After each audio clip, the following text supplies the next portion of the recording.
What you're about to hear is part 5 from the first half of Totality and Infinity.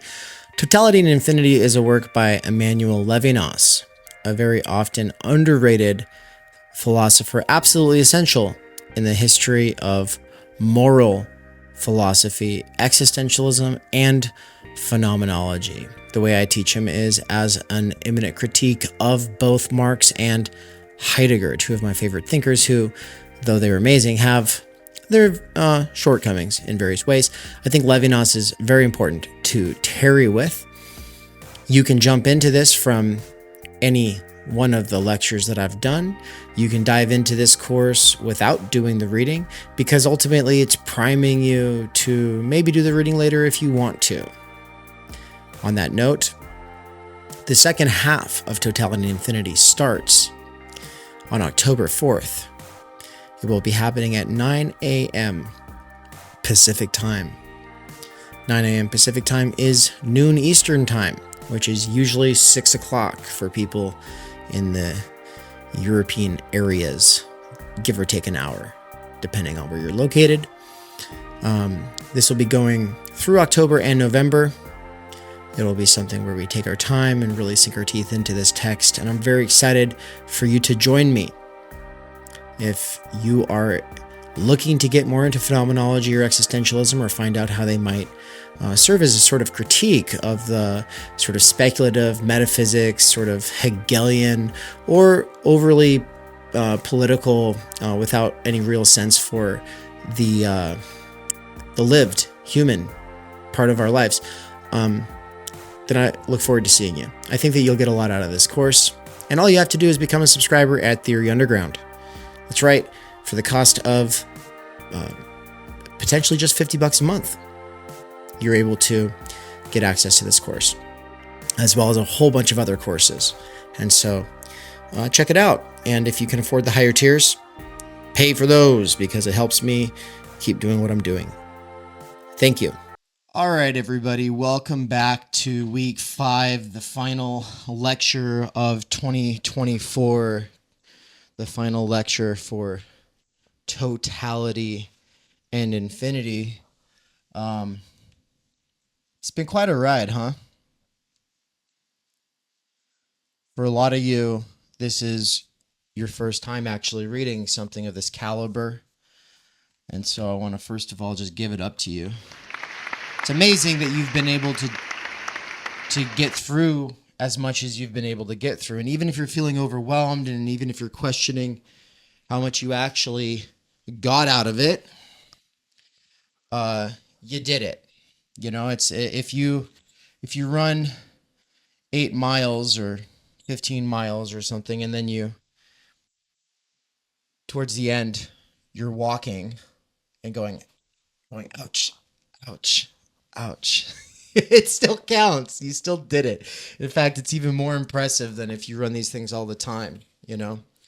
The last lecture in the Being in Time course at the beginning of this year, I did a lot with that metaphor of running a metaphor, running a marathon, running a metaphor.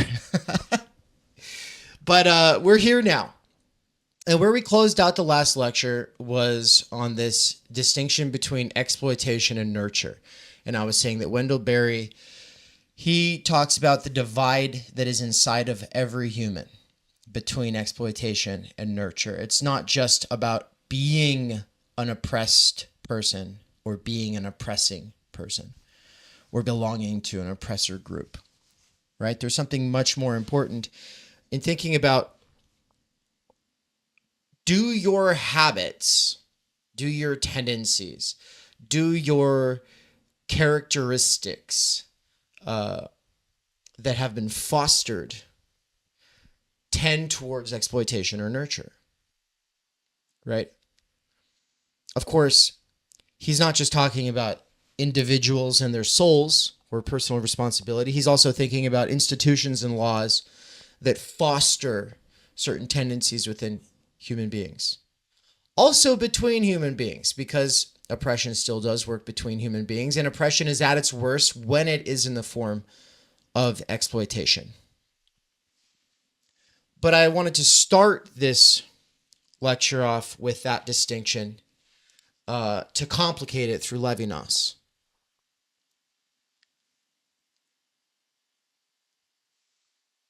The internet, as we've been thinking through critical media theory at Theory Underground, the internet is a smooth space.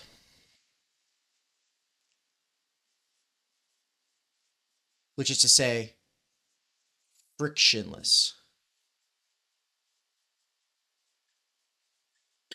A frictionless existence.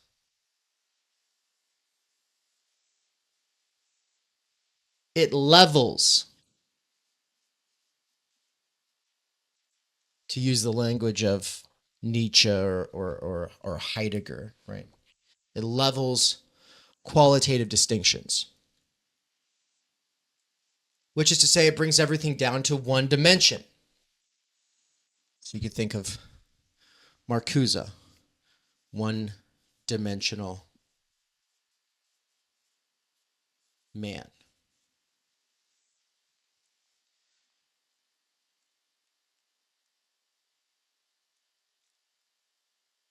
It's already getting beyond one dimension to break out of oppressor versus oppressed.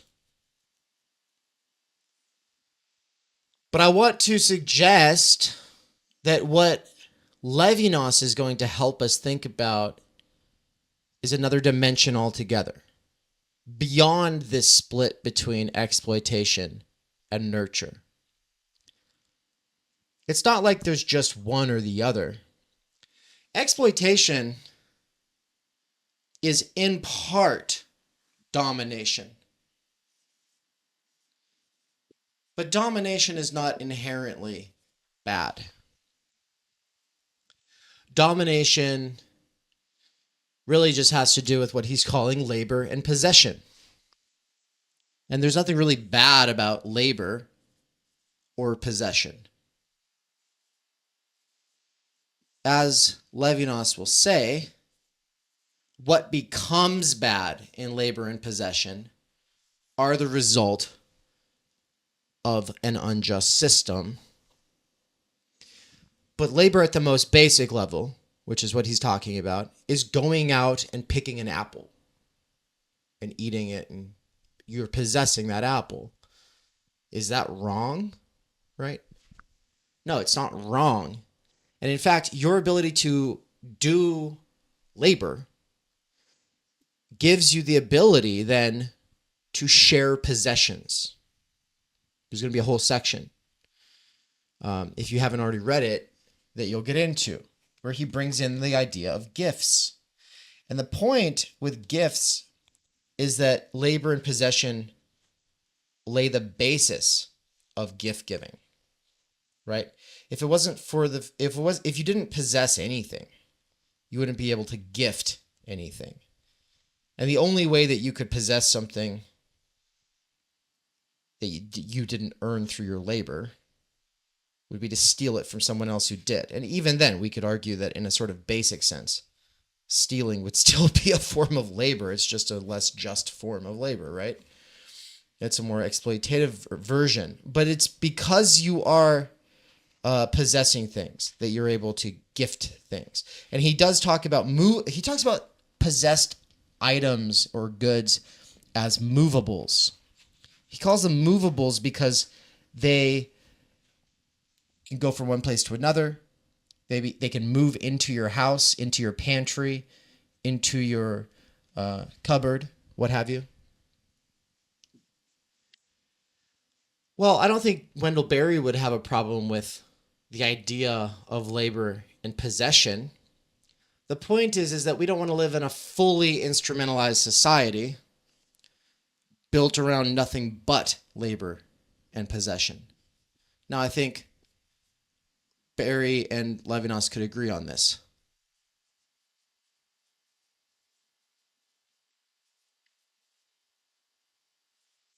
They would put a question mark on fully instrumentalized, and they would say, no. There are human ends. that go beyond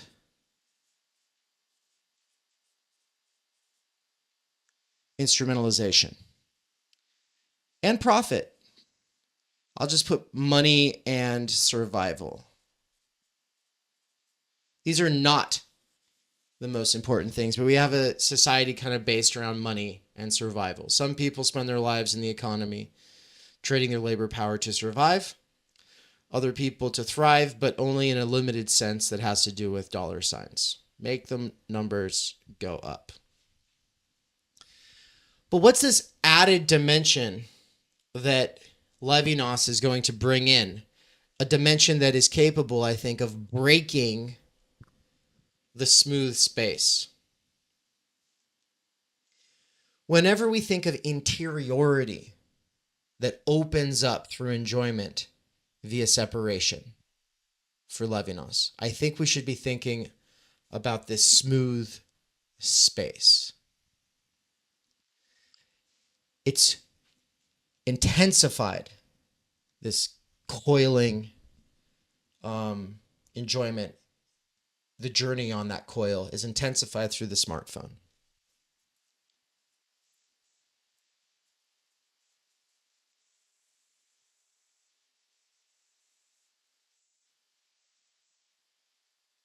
Well, Levinas is going to talk about two kinds of other that break through enjoyment. The breach of totality, however, has three levels. The second and the third levels breach enjoyment, but enjoyment and totality are not the same thing. Okay. The first breach of totality is enjoyment and separation and interiority. Now, the fact that enjoyment in the sensible opens up the interior, and that creates separation from participation and instantaneous or immediate immersion in the elemental. The fact that that is well suited to totalization. The fact that it's sort of closing in on itself, in its satisfaction with itself, in its being at home with itself. The fact that that closing in on itself sets you up for totalization does not mean it's the same thing as totalization. Right?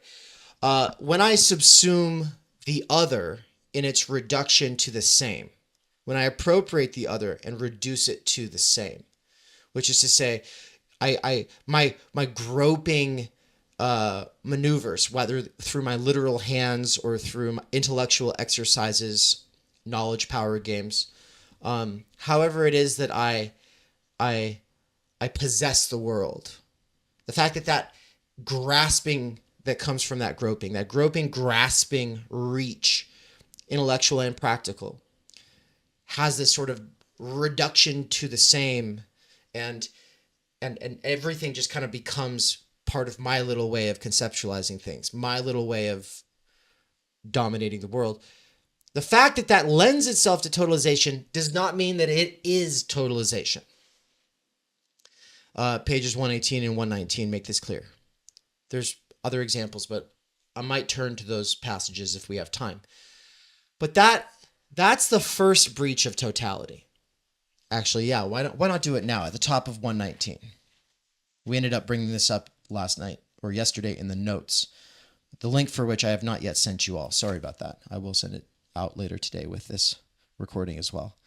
But on the top of 119, the breach of the totality that is accomplished by the enjoyment of solitude or the solitude of enjoyment is radical.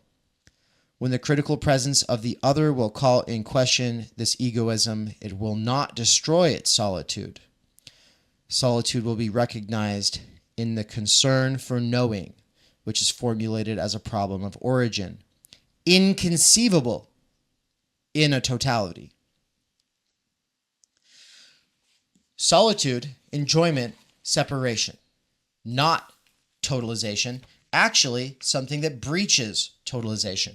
So I think the standard way of thinking about Levinas is there is totality up here, and then there is infinity. And infinity is always the something more, and it has to do with the other, and totality has to do with the same. Yes, except that the same itself ruptures with the totality. And the reason this matters is his political critique. It's a critique of Marxism. It's a critique of any political worldview that reduces human beings to nothing more than implements within some larger system. The point is this: whether it's a national socialist approach that sees you as a worker or a soldier worker, or if it's a Soviet Russian worker soldier approach, or even insofar as liberalism sees you as a worker consumer, whatever the point is, whichever the worldview might be, you rupture with that totalized political worldview in separation, interiorization, and enjoyment.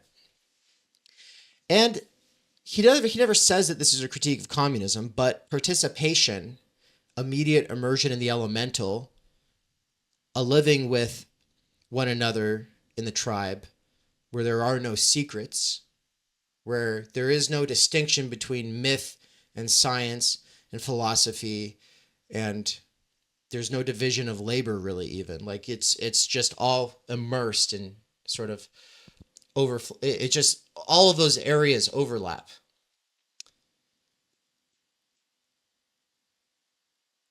That gets called primitive communism by socialists and anarchists, and even Frederick Engels in his The Origin of the Family and State.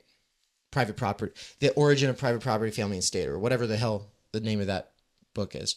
The point is that a lot of communists have this idea that humans are, naturally speaking, primitive communists, but then they fall from that due to the division of labor and modernization, and that we'll be able to return to that through some higher kind of communism. Now, I'm not against the impulse completely. I don't think it's a completely reactionary impulse to want to go back to a more communal way of being with one another. That's not what I'm trying to say. But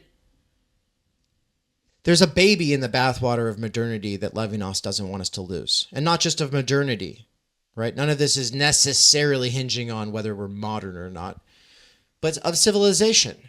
And that baby in that bathwater is our ability to have this deep kind of enjoyment that opens up interiority via our separation from this immediate participation.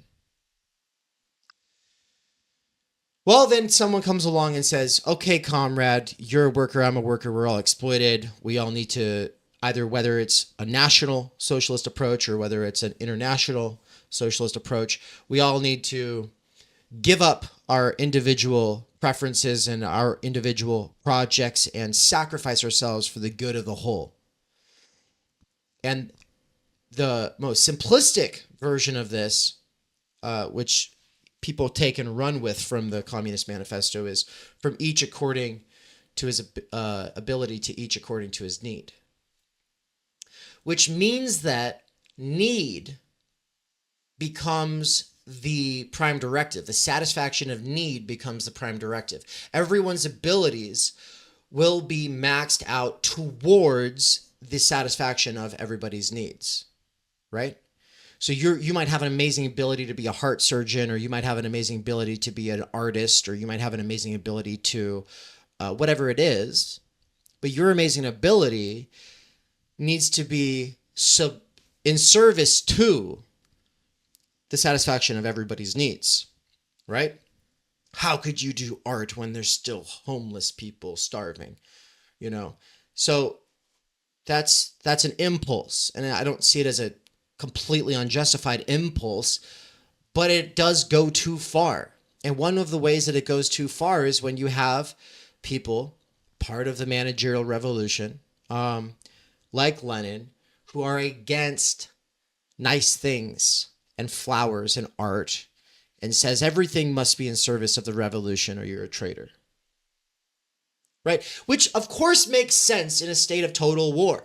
In a state of total war. It totally makes sense. I'm not saying it doesn't make sense, but I'm also just saying there is this sort of ascetic, not aesthetic, but ascetic, self-sacrificing, self-denying, revolutionary or professional revolutionary sort of ideal. One that doesn't stop and smell the roses, one that doesn't take time away, one that doesn't stay in touch with the softer, fluffier, gooier human side of things, and becomes instead a mere cog in the revolutionary machine, a mere appendage of history, a servant of history in this sort of sense. Well, to say that interiority and separation and enjoyment breach the totality would include the idea that a state of continuous revolution where workers are supposed to make themselves subservient wholly to the party, that is a totalized worldview. And even if you try your hardest, it's not going to work out. It's not sustainable. And the reason it's not sustainable is because enjoyment, separation, interiority will breach that totality. If you want to change the conditions so that human beings are not being exploited, your plan for the change cannot presuppose a version of human beings that are either self-sacrificing completely or they're traitors and they're selfish.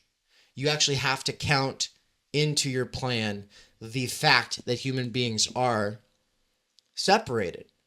Right? If you want to go back to a higher, not back, but if you want to sort of sublate primitive communism and bring it to like this higher level of communism, well, your higher level of communism is probably going to have to include the fact that human beings have discovered this thing called interiority. And you're going to have to make sure that that sort of radical rupture with the totality can somehow be included. So you could talk about like an open totality.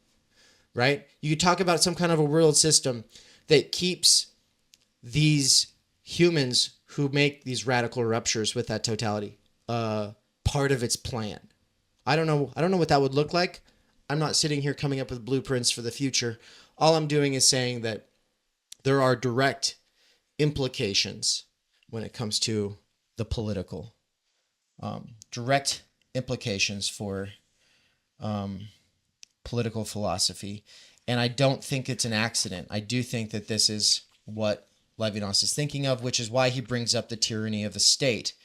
Let's see if I can pull up the quote where he talks about the state. I have too many notes. This always happens. But I think it's on 178. On 178, at the bottom half,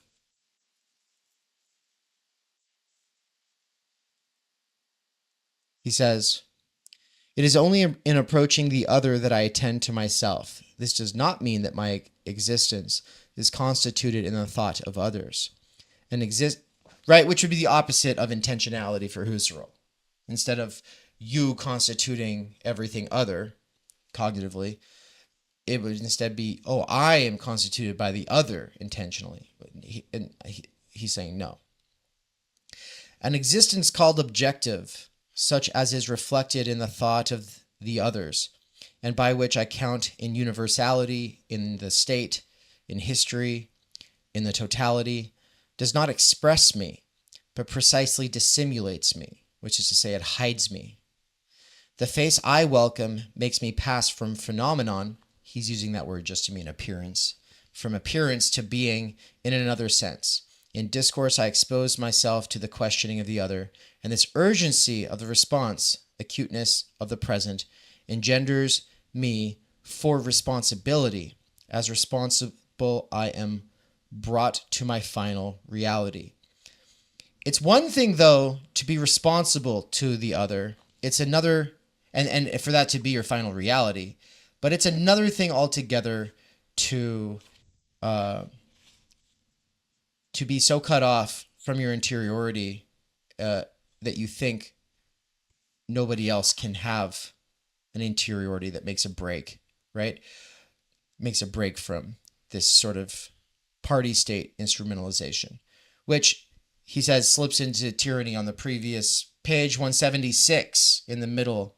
He says, the state awakens the person to a freedom it immediately violates. The state which realizes its essence in works slips toward tyranny and thus attests my absence from those works, which across the economic necessities return to me as alien. From the work I am only deduced and am already ill understood, betrayed rather than expressed.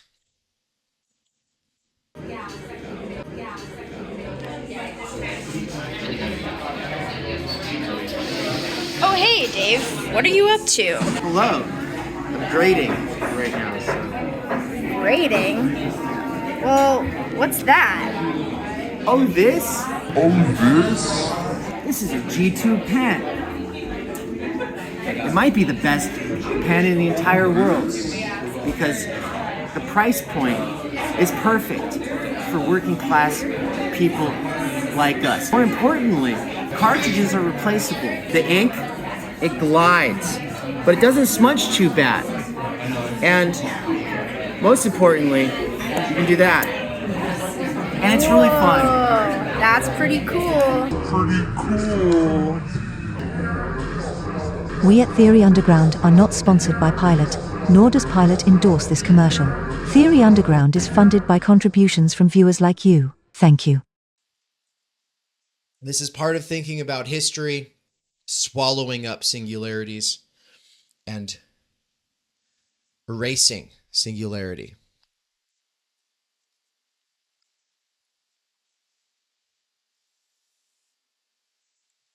So we have this word works. Works do not speak on my behalf in my absence. Finding some ancient relic of a previous civilization does not give you access to the interiority of that person any more than seeing a film produced by Will is going to give me some like, oh, this is Will. I get it now. I get who Will is, right? Works, whether they be shovels or tomahawks or works of art or any kind of commodity, is an evidence of another human being, because you go, well, that's not from nature alone. There's like some kind of a human being doing something that made that. Sure. So you can deduce that there's another human being there, but it's not sufficient for access to that other. Access to that other only comes through the word itself. He says the word alone. The word on page 177, the word alone can put an end to this absence. There's this absence of the other. When I'm holding this water bottle, we know others were involved in making it. Even if robots made it, we know others were involved in making those robots. So it's evidence of others. It attests to others, but the others are absent. He says the word alone can put an end to this absence. On 181, he repeats himself and says, right a little lower than in the middle, everything comes to pass as though the word, that word that lies and dissimulates or hides, were absolutely indispensable for the trial to clarify the items of a dossier and the objects constituting evidence, as though the word alone could assist the judges and render the accused present, as though by the word alone the multiple concurrent possibilities of the symbol, which symbolizes in silence and in twilight, could be sorted out and give birth to the truth. But he's trying to say the word alone actually is not going to be sufficient to reach truth, right? Grasping something, having a comprehension of something, having some kind of correct knowledge of something, having an interpretation of something, all of these are insufficient for what he is calling truth. Truth is not what we get from groping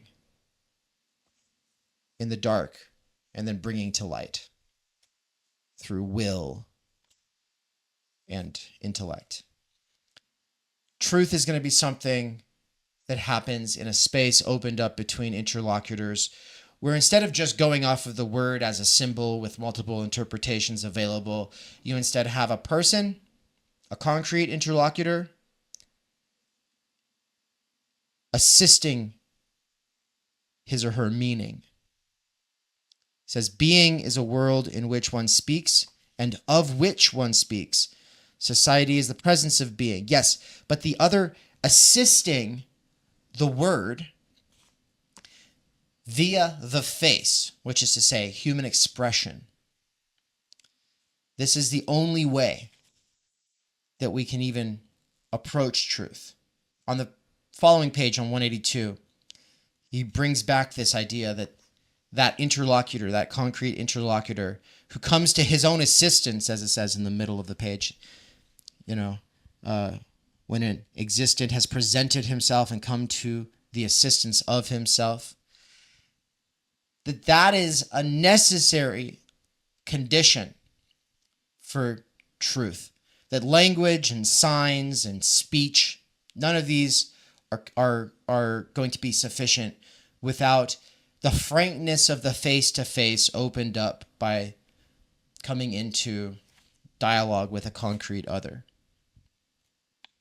Right? In fact, I'll read this. He says right at the bottom of the middle paragraph of 182, speech taken as an activity signifies, as do furnishings or implements, tools, right? It does not have the total transparency of the gaze directed upon the gaze, the absolute frankness of the face-to-face proffered at the bottom of all speech.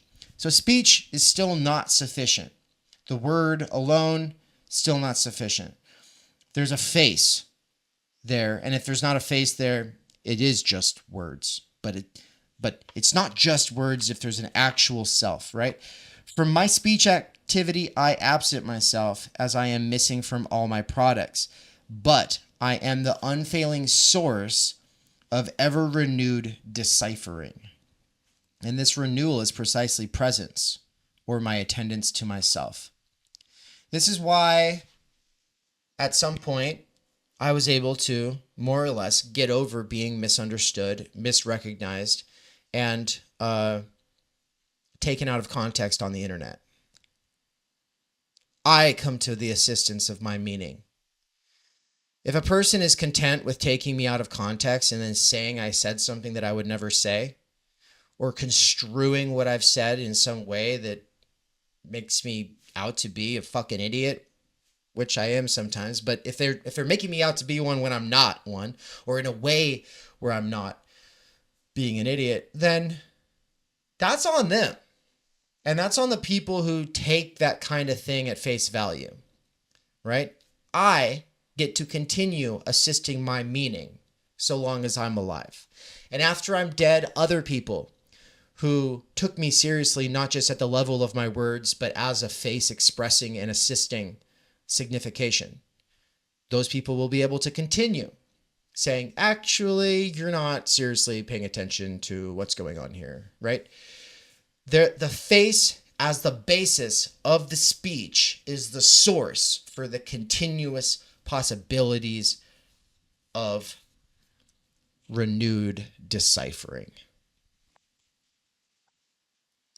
There's other great places in this text where he talks about that, pages 96, 98, 100, and 101, for anybody who wants to go down that rabbit hole. So it helped me overcome being misunderstood on the internet. The saying will always overflow the said, and I, my face, my expression, am able to assist my signs. I am able to continue overflowing what's been said. And if someone takes what I've said and misconstrues it, my saying can address it, can always come along and clean up the mess later. People who are terrified of being totalized in their words, taken out of context, are forgetting how meaning works. It's not just what's been published. It's the fact that there's still living, breathing humans who can express themselves, who are capable of intervening. Outside of that, it's all just bullshit anyway. But that brings us back to the internet. I was saying there's this smooth space on the internet that levels everything. And it levels everything in a way that Levinas is going to combat with the second and third kinds of breach to totalization. The first is enjoyment. Now I'm going to go ahead and erase that and say that at the level of enjoyment, we have this closing in on oneself, right? So enjoyment. When people think about how the internet's making everybody narcissistic, well, that's because your smartphone accelerates this kind of enjoyment that ruptures us from the totality, but then creates a new kind of totality, right? You become totalized as the kind of person who just goes on the internet to, I don't know, do whatever it is that you like to do on the internet, whether it's bookmarking recipes and hate watching some stupid shit, or watching cat videos, or, collecting stamps, or playing World of Warcraft. Whatever it is, there is this participation in a sort of sense with others, but they're others reducible to the same. Fandoms, in-groups, internet silos. So they are silos of enjoyment and separation. You're still closing in on yourself. Now, this does break you out of some grand world historic narrative that totalizes everything and reduces you into a mere piece of like this history thing, right? Like there is like this deep world of lore and enjoyment and interiority opened up by any one of these consumer demographics or marketing demographics that you might participate in. And of course, when I'm saying participate, I don't mean the immediate participation and immersion that comes with direct living off the elemental, but we should think about like e-participation, right?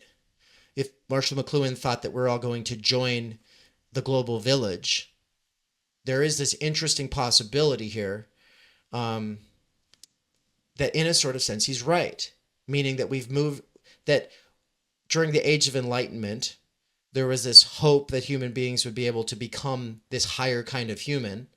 But instead, as we become post-literate, reactive, and sort of like immediately immersed, there is a new kind of participation that we're in. It's just not one of the global village, as McLuhan thought. It's instead one of the post-class fractured mass.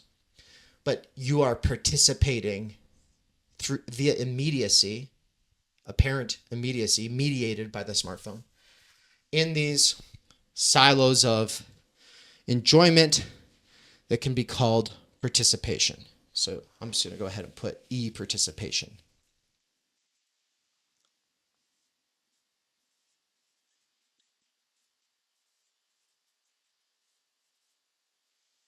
We are digital savages, digital primitives, right? Okay, some people don't like that language. I've done enough clarifying and sort of caveating, I think, at this point that I can speak this way.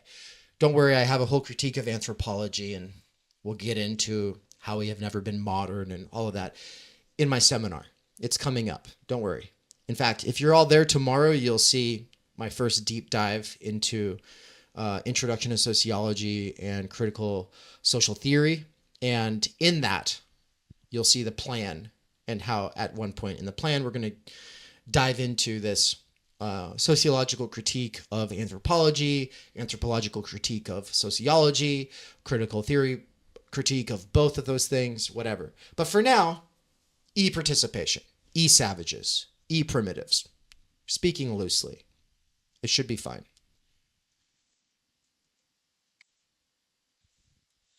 What breaks through that, though?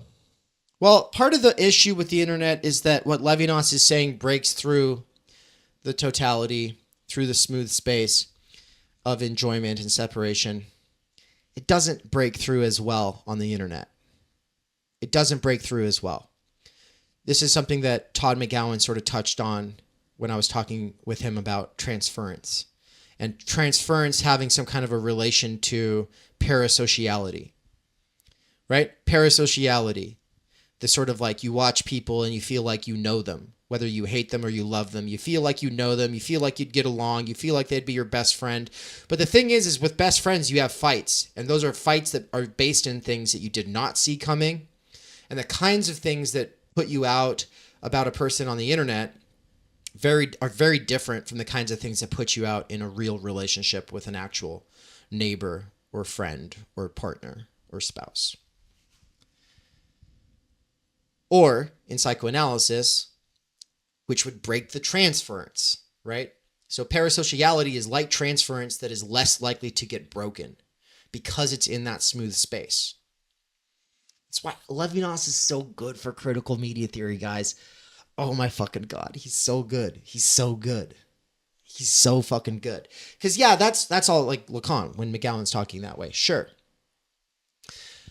But what is it that makes it so that you're less likely to break the transference because you're in this parasocial relationship? It's that there are these two ways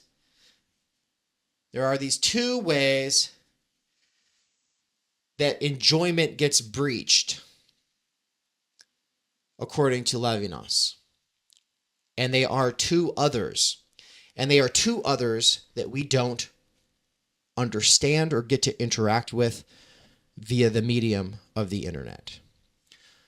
Arguably, in this dynamic we've established here, where I am lecturing and you're paying attention, you're note-taking, and you're thinking, someday you'll intervene, you'll respond, you might elaborate or critique on what's going on here, but ultimately, I'm talking so you know that I've got something that you don't have, you're interested in what it is, you were trying to read this, it sounded like gobbledygook, you're mystified by what's going on here. I will hopefully bring some kind of a clarity to what's going on here. That's the kind of other that we focused on before the feminine other came about, and that is the other from the dimension of height, which is to say, mastery. Right? Like, there are over 150 masters on my radar. Over 150 masters on my radar who I go to for certain things.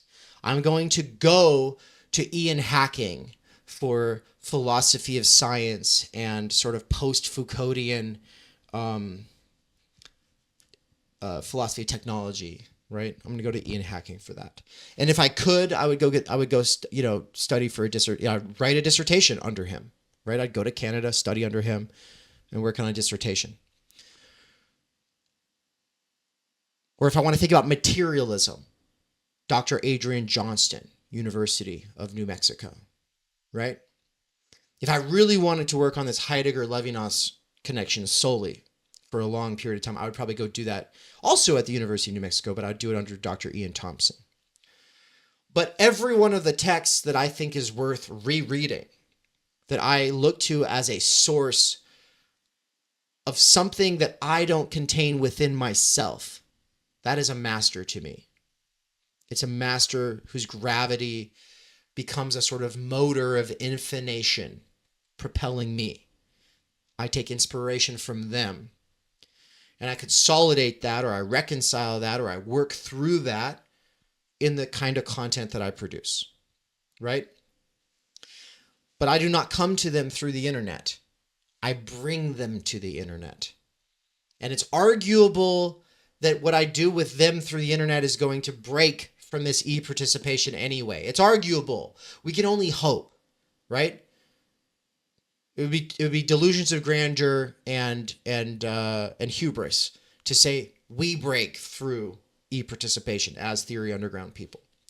So, I'm not saying that we do that, but we're trying to bend the bow against the tendencies that level everything and turn it all into a smooth space of peer groups.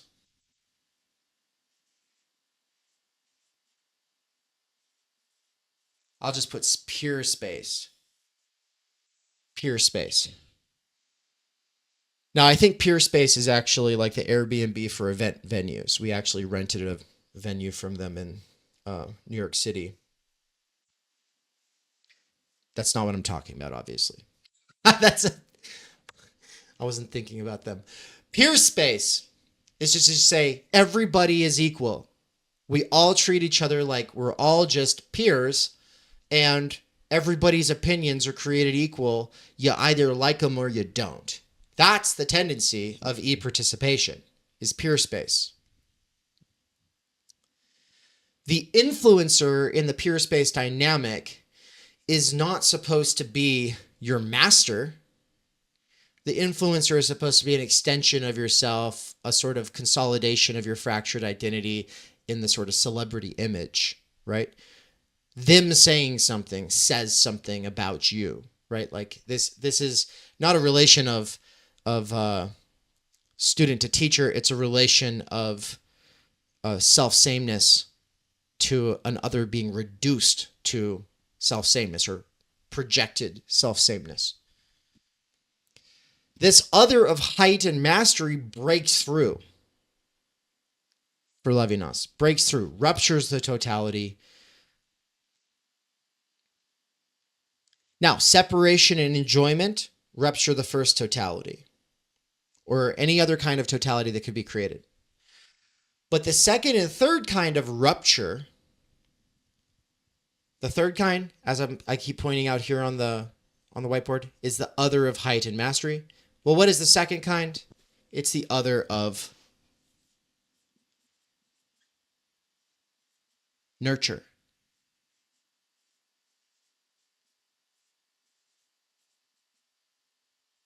I said at the beginning of this lecture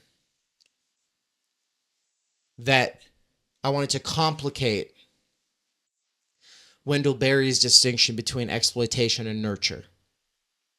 It's not as simple as the exploitating same that conquers the other, whether they're human beings or nature.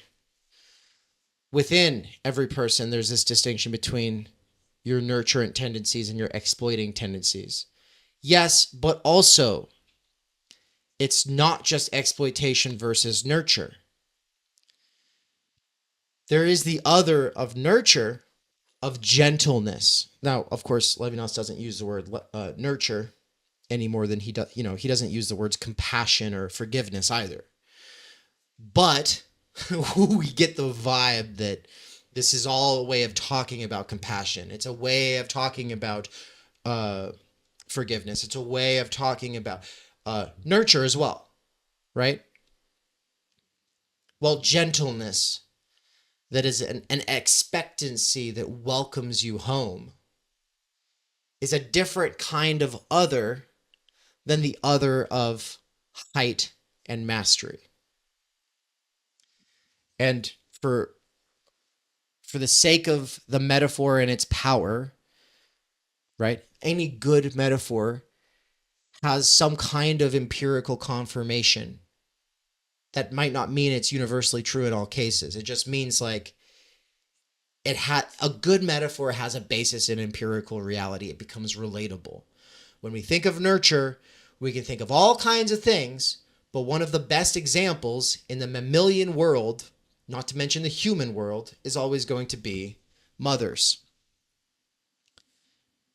And so nurture will take on this feminine connotation, and this dimension of height and mastery is going to take on this obviously more phallic connotation.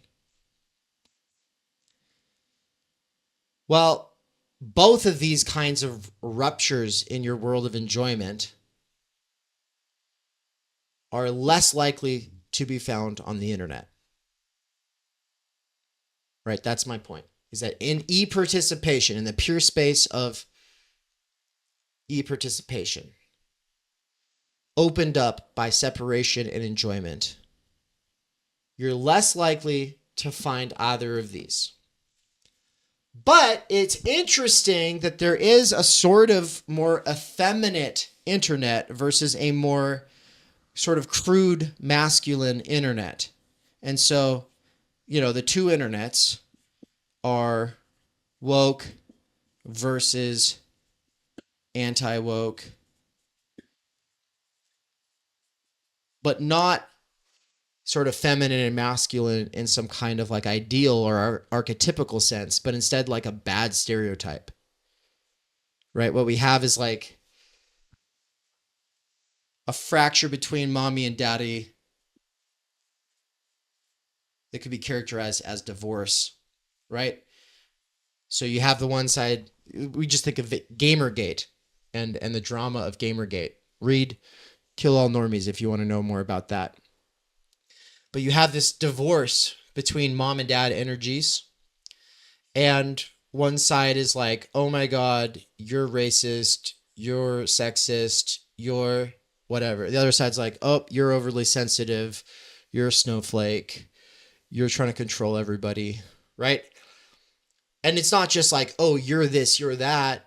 It's more like speaking to the third person, the generic peer, saying, they think this, they do this, they say that, what they really think is this. They say this, they do that, what they really mean is this. And so there are peer spaces within these two sort of totalized consumer demographics. Both of them are cartoonish jokes of masculinity and femininity. Both of them make a mockery of femininity and of masculinity. The incel, men going their own way, Jordan Peterson, simpy bros, whatever. Obviously, with their like anti-woke sort of cartoon of what a man is supposed to be like. Versus, Natalie Wynn of ContraPoint saying that, a woman is just being pretty. It's all aesthetic, Like she literally has a whole video, like in her early days going trans, where she's just saying it, like being a woman is just being pretty. It's just being aesthetic. It's just being a victim of misogyny. That's what being a woman is, right? No talk of, obviously, this one very powerful connotation, which would be nurture, which would have to do with the development of soil as much as it would have to do with the development of souls in a sort of holistic, humane approach. I'm not saying that Natalie's completely devoid of nurture. I'm not saying she doesn't have the ability to do that.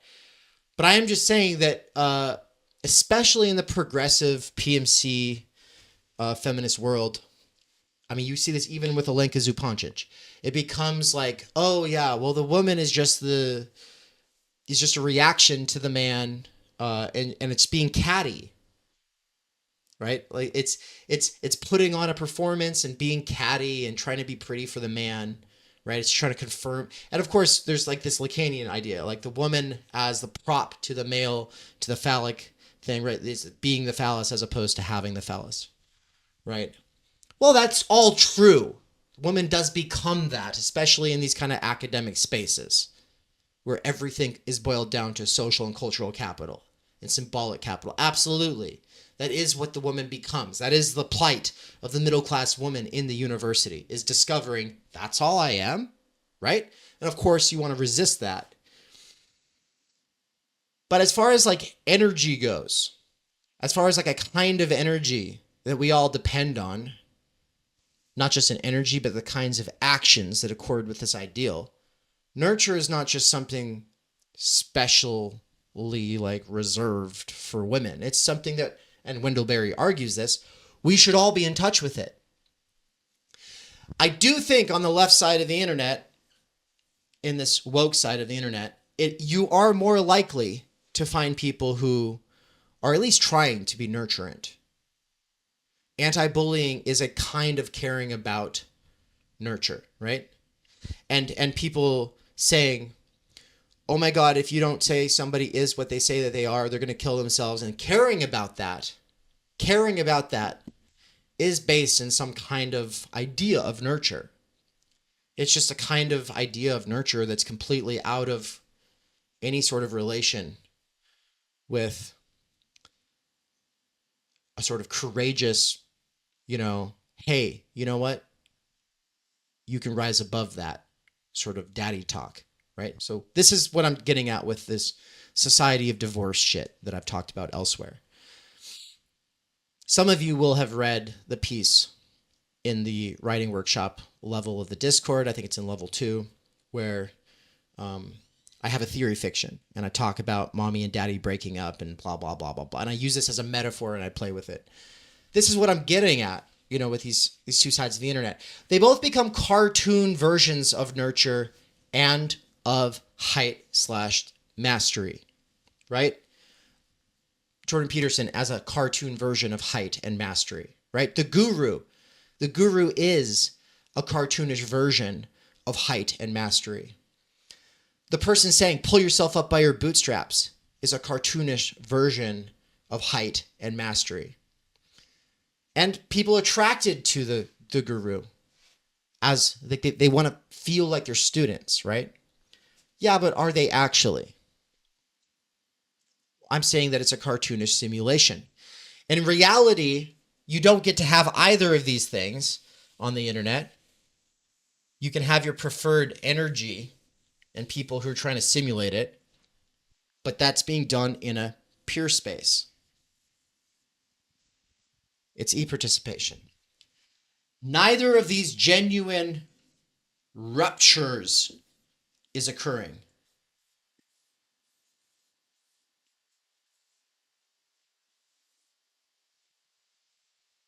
These are the two kinds of other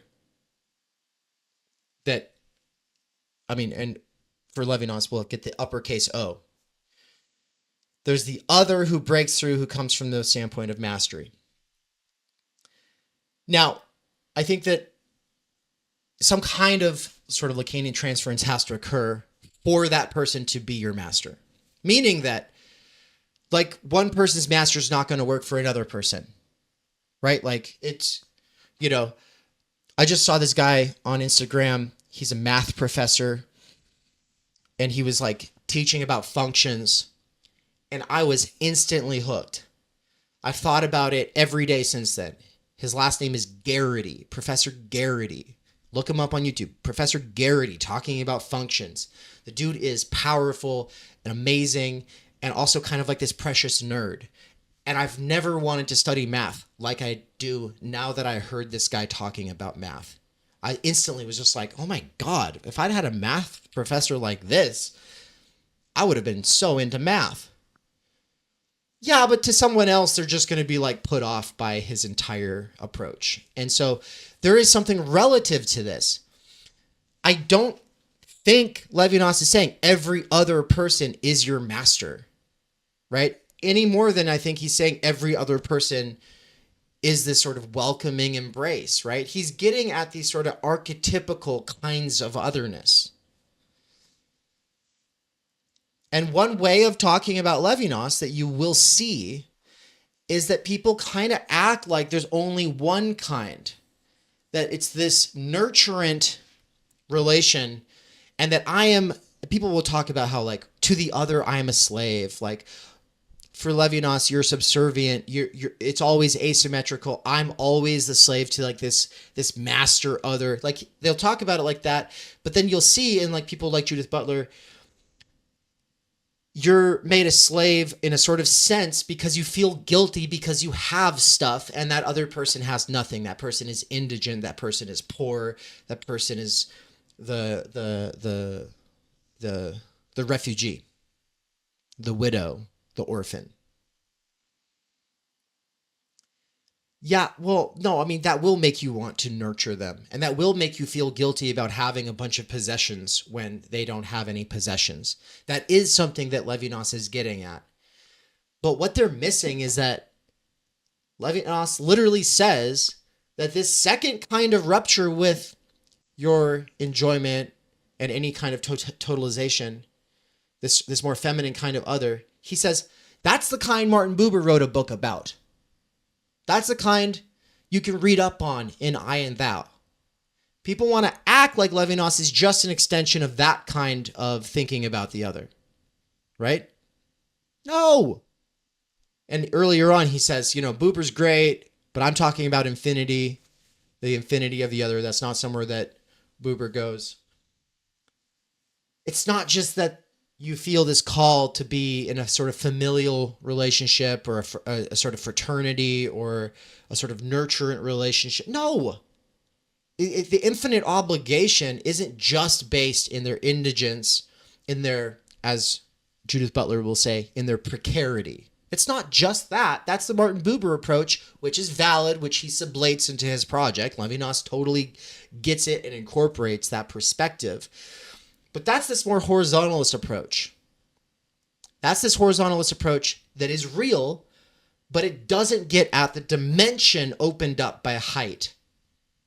And height is opened up in the dimension of height is opened up by an other who has something I don't, something that I can learn from. We are sort of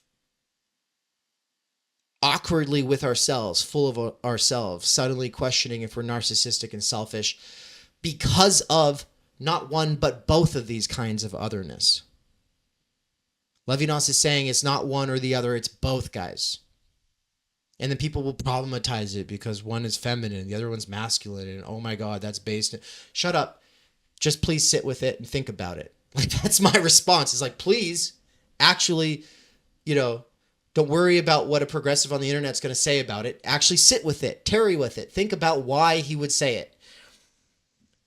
And think about what it means, especially in a society of divorce, especially a society where it's like one or the other, and they're both cartoonish versions of these things.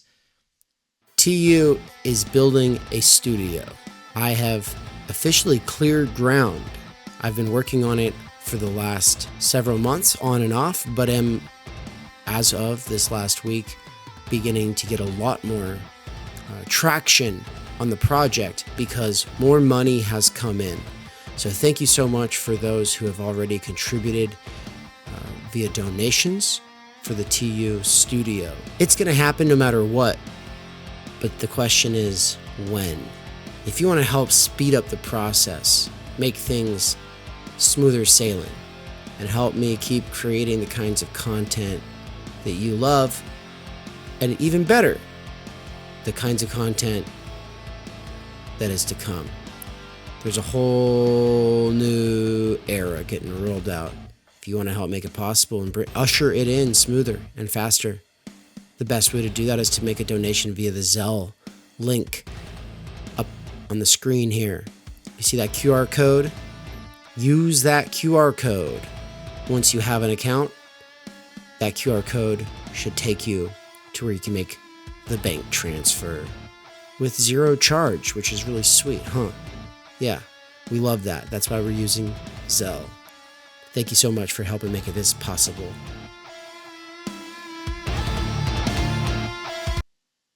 Why it is that people go for one or the other and never achieve either. Fandoms open up around cartoonish performances of one or the other.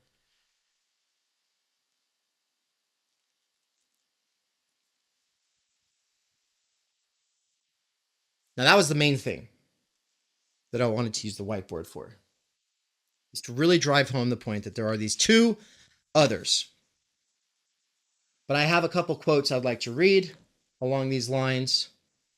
Let's go read a line about the feminine other and the way it ruptures our totality. On part, let's go to 150. Hope this is the right quote here.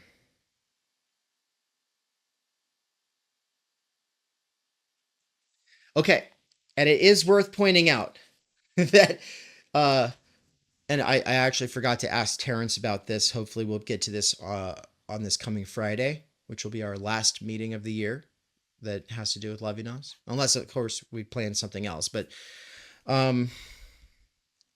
he does use the masculine pronoun, or at least it gets translated that way, for this feminine other. So, I mean, there really is some interesting thing that he's doing with gender here. Even if that's not the translation, later he will say, you know, do I really have to say it just to avoid ridicule that there doesn't actually have to be a woman present for something to be feminine? I'll read that quote in a second. That's on 158. But no, I'll read here. 150. Recollection and representation are produced concretely as habitation in a dwelling or a home. But the interiority of the home is made up of extraterritoriality in the midst of the elements of enjoyment with which life is nourished. Right? It's some kind of a gap between the elemental and the self of enjoyment. There's some kind of like this interim opened up, something extra beyond the elemental. It's the domesticated, we could say, right? And life is nourished upon that in the midst of the elements, but dwelling within the home. He says this extraterritoriality has a positive side. It is produced in the gentleness or the warmth of intimacy, which is not a subjective state of mind, but an event in the ecumenia of being, a delightful lapse of the ontological order. By virtue of its intentional structure, gentleness comes to the separated being from the other. The other precisely reveals himself in his alterity, not in a shock negating the I, but as the primordial phenomenon of gentleness. The whole of this work aims to show a relation with the other, not only cutting across the logic of contradiction, where the other of A is the non-A, the negation of A, but also across dialectical logic, where the same dialectically participates in and is reconciled with the other in the unity of the system. So he's challenging both of these kinds of logics. He says the welcoming of the face is peaceable from the first, for it answers to the unquenchable desire for infinity. War itself is but a possibility, and nowise a condition for it. This peaceable welcome is produced primordially in the gentleness of the feminine face, in which the separated being can recollect itself, because of which it inhabits and in its dwelling accomplishes separation. A little bit lower, he talks about the feminine grace and its radiance. It's really beautiful stuff. But I think of Nina Power in conversation with Walt Bismarck, a new right guy. I don't know if he's alt-right. He used to be a white supremacist. I don't know. He's not anymore, supposedly. But he does the Walt-right. It's like something he does on Substack. He blocked me when I made fun of him. I wasn't really trying to make fun of him. But anyway, Walt Bismarck, he brings on Nina Power after she's canceled, and they're in an interview, and he's talking about the importance of like beefing up the military presence on the planet, for the United States, because, China is going to outpace us, and we're going to become, we're not going to be the leaders anymore, and we have to stay the leaders. And Nina was like, what if we just stopped? What if we just like slowed down? What if we just like tried to share the world? What if we didn't try to like muscle our way, to the top and stay top forever. And he was like, well, yeah, it's easy for you to say because you're a woman.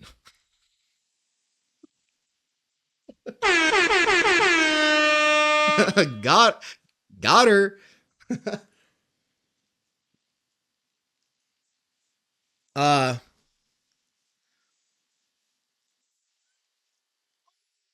you come over, yeah, come on, talking to it. Anne's got something to say. Hello. It wasn't even like, oh, easy for you to say because you're a woman. It was more like, oh, what a woman thing to say, which is different. I just wanted to add that. I think that's different. Yeah. I don't know where you're going. I sent, it's an important distinction, thank you. And I sent it right to Anne, and I was like, you gotta listen to this interview. So funny.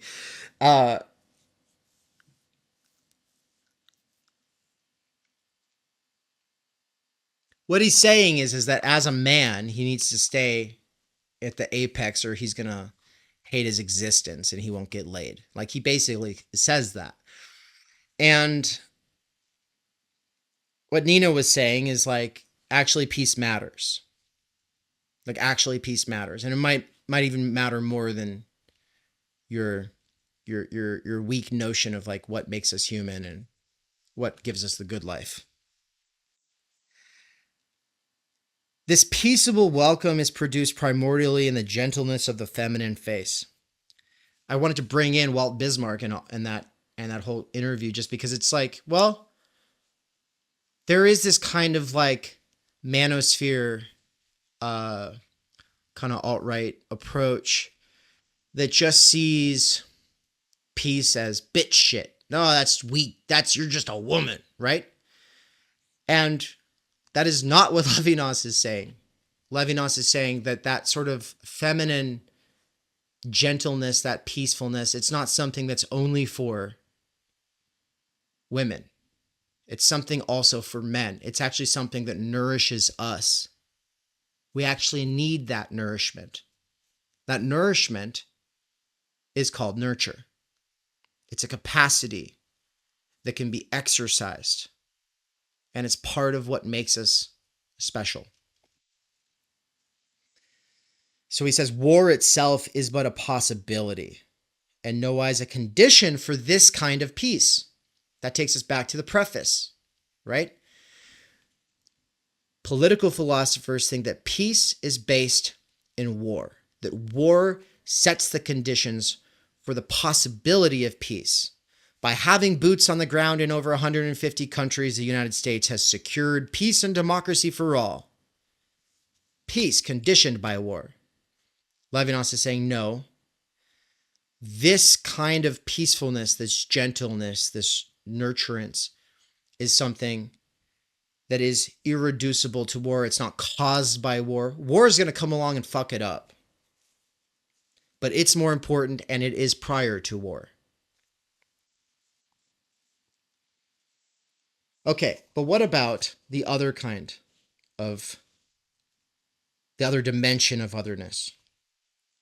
I think we should go to page 121, then we'll go to 171, 172, 180. Oh, I promised one thing though.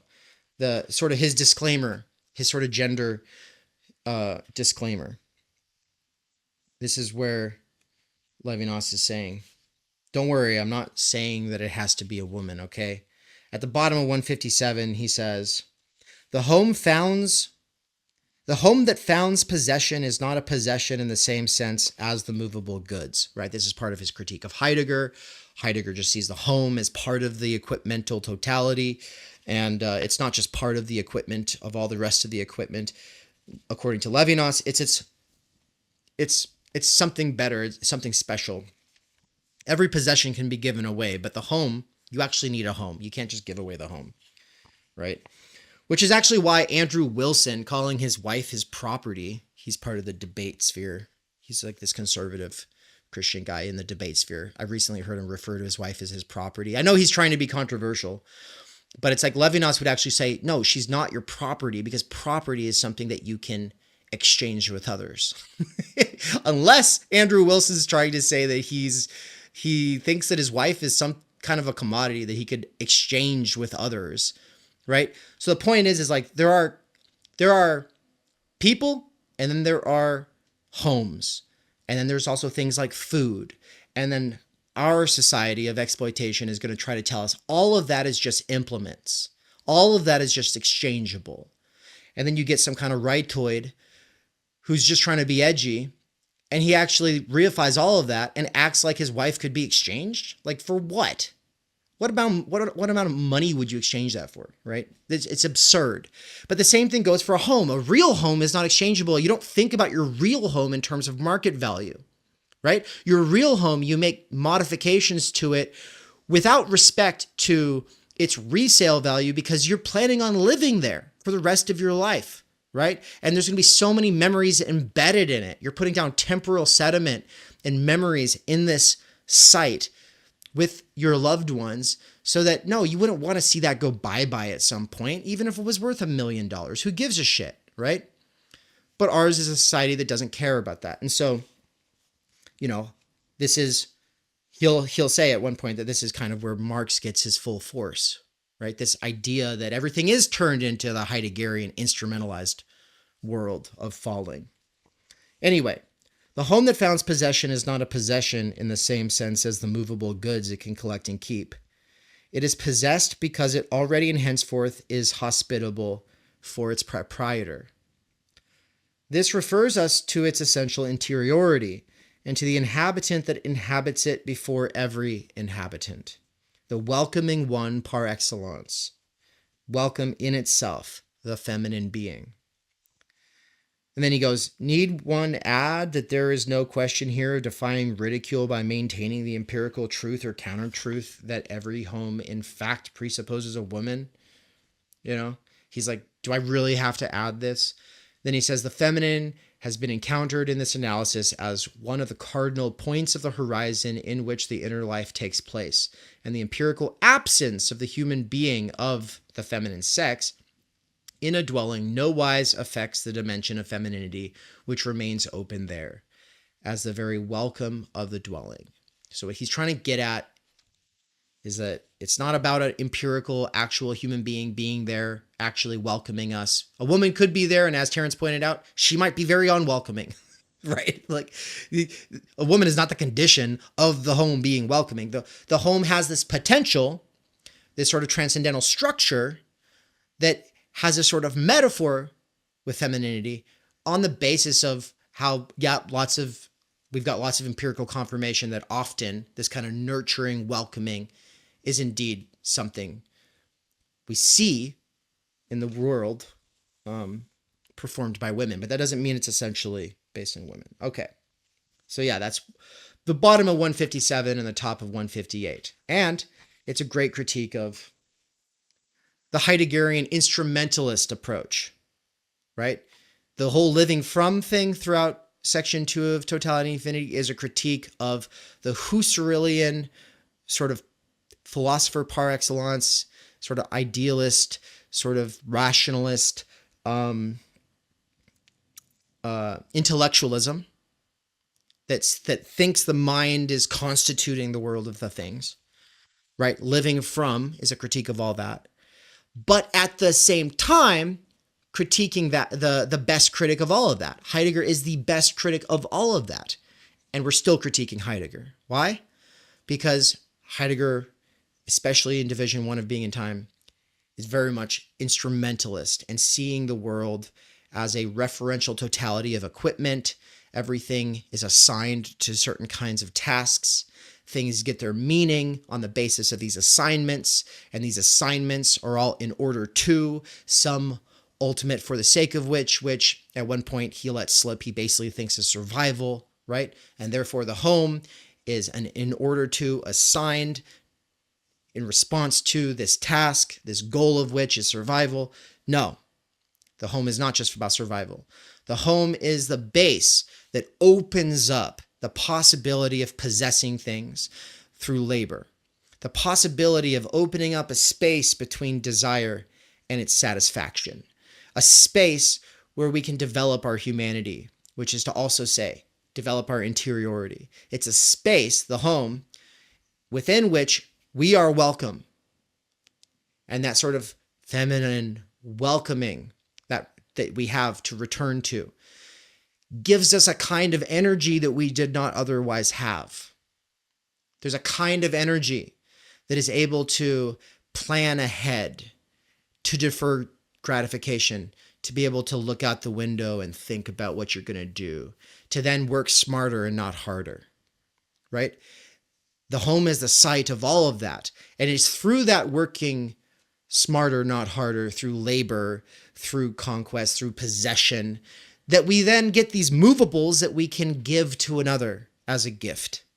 Gifting itself has a basis in possession, right? Well, the wife is not your possession. This is Andrew Wilson. That's really funny. No.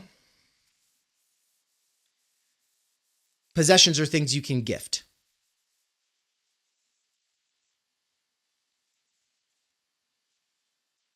And all of that is prior to the kind of recollection and reflection of the intellectualist philosophical approach to thinking about what it is to be a human being, that says we constitute the world in our minds.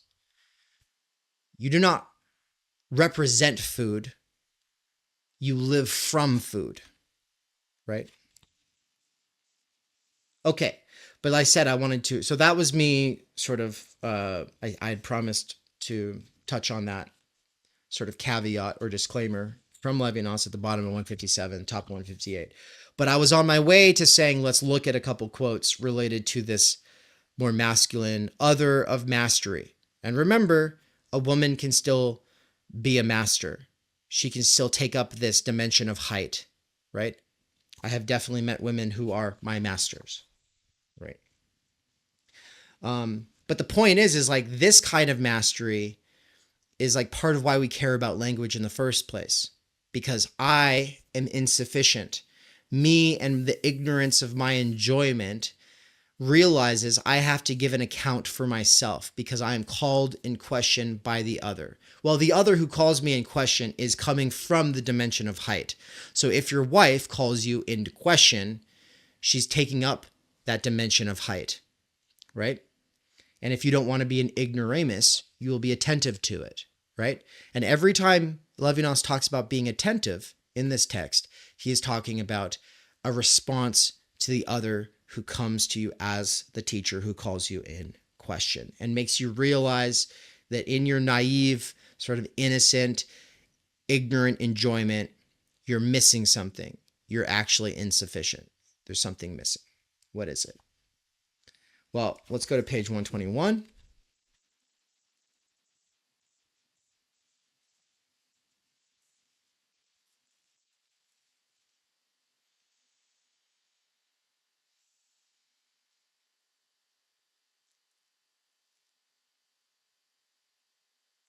The reason I like this quote from 121, this is where he was talking about how the eye of enjoyment is not sociological. That's because we come into relation with others that are not just exchangeable with ourselves. He says that there's this attitude, he says, in order that a pluralism in itself be realized, there must be produced in depth the movement from me to the other, an attitude of an I with regard to the other. And then in parentheses, an attitude already specified as love or hatred, obedience or command, learning or teaching. The point is that every one of these relationships is asymmetrical, right? If you hate somebody, they are in a position to you that is not symmetrical. Nobody hates one another equally. Like, that's very rare, right? Like, I've never felt like anybody who hated me was somebody I hated back. Like, I've always been hated by people, and I'm just kind of like, it's sort of funny. They don't even know me, you know, it's kind of weird. It's an asymmetrical relationship. But he's saying, so is love. Love is also an asymmetrical relationship. The way that you love a person is different than the way that they love you back if it's reciprocated. But also, your relationship with an other can also involve obedience or command, or learning or teaching. All of these are asymmetrical relationships. He's saying that a genuine plurality, not just some multiplicity of individuals, but a genuine plurality would include these kinds of asymmetrical relationships, right? So you don't just think about everybody as atoms that make up the social aggregate. Durkheim, very famous for basically saying that the whole is greater than the sum of the parts when it comes to social organisms. Kinds of knowledge, qualities of existence, arise or emerge out of the collection of those parts working in concert. Something greater than the sum of the parts arises in the whole. And it's not wrong of me to bring in Durkheim here because that's the most important sociologist for Levinas. He had the most influence on Levinas's generation because all the professors, Levinas says all of his professors were Bergsonians and Durkheimians. And if it wasn't for that, he wouldn't have been able to see the value that he saw in Heidegger. Right? So being so influenced by Durkheim and Bergson is why he was able to see the value of Heidegger. He says that in Ethics and Infinity. But when he says that pluralism is not a numerical multiplicity and that we have to keep in mind that all of the relationships between the individuals of a society involve these asymmetrical, non-exchangeable kinds of relations, he is responding to a tendency on the part of sociologists to level the humans, to level all the humans via averaging, and to forget that there is no such thing as just like a person who belongs to a class or a family or a school or, no, like that person has a bunch of relationships and they're not relationships with nothing but peers. They have a peer group probably, but they also have relationships with others that involve love, hate, obedience, command, learning, and teaching, etc. Like Nance, who is still getting set up at his new place and doesn't even have working internet yet, who can't be here sadly, but is catching up. Nance is not just a peer at the skate park, right? He's somebody that people go to and ask questions of because he has something he can teach them, and they know that. He has taught a lot of people how to skateboard, right? Now, they might belong to a different generation that mostly cares about different kinds of tricks that are more flashy for Instagram, and ultimately, like, they don't care as much about getting, like, as high when they kickflip or whatever. There are differences here. But they're not, and sure, they are in community in the sense of like, we're all equals in the sense that we all love this sport or this, this art that is skateboarding. Yeah, but also like he comes from, or just his mere presence evokes a dimension of height. Not maybe not for every skateboarder, but there are skateboarders for whom they look up to him, right? He's done a lot of youth work. He's worked with troubled youth. He's taught a lot of people how to skateboard. He's got his own children. He's got his own son who he taught how to skateboard, right? Like that. That means it's not just like, oh yeah, I've been skateboarding for a long time. You're new to skateboarding. Let's skateboard together. No, like there is this knowledge for the people there that it is this dimension of height, right? Now there are people who are narcissistic. There are people who are completely oblivious. They're fully immersed in enjoyment. They're fully a part of this e-participation thing that I was talking about. And they would treat him like a peer in a way where they're completely oblivious that they have something that they can learn from him. Well, I played off this idea that the other comes from the dimension of height. That not every other is going to be your master. I think Levinas wants to attune us to the possibility that there's this potential height in every other. It's not that every other is our master, but there's this potential height. There are secrets due to the interiority of the other. There are secrets. You cannot know them by their works. You can only know them as they come to their own assistance through their words. He says, don't make questions about the other, go to the other, ask the actual other questions, right? So the other might have something to teach you. And on tour, I was performing the role of, the role of teacher, right? I'm performing that role of presenter. I'm performing the role of, I've been doing stuff a lot. I'm here to tell you about it.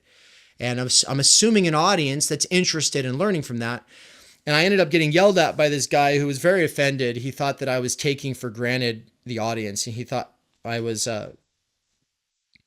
he said, don't underestimate your audience.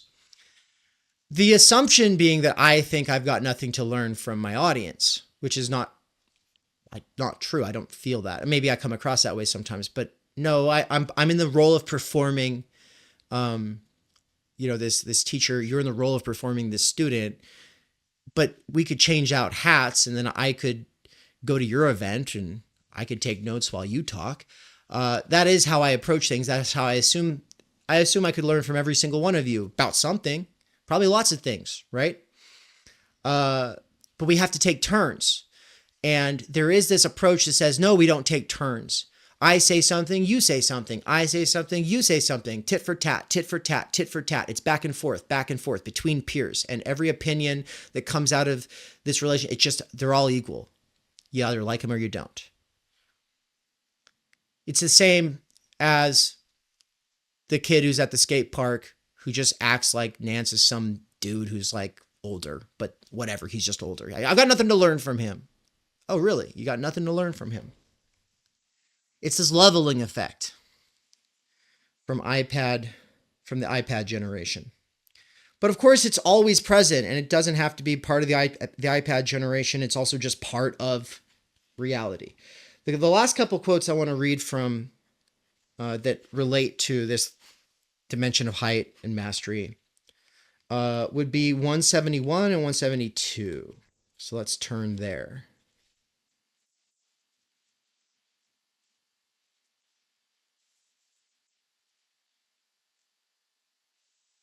Remember I used the word naive? It comes back up here.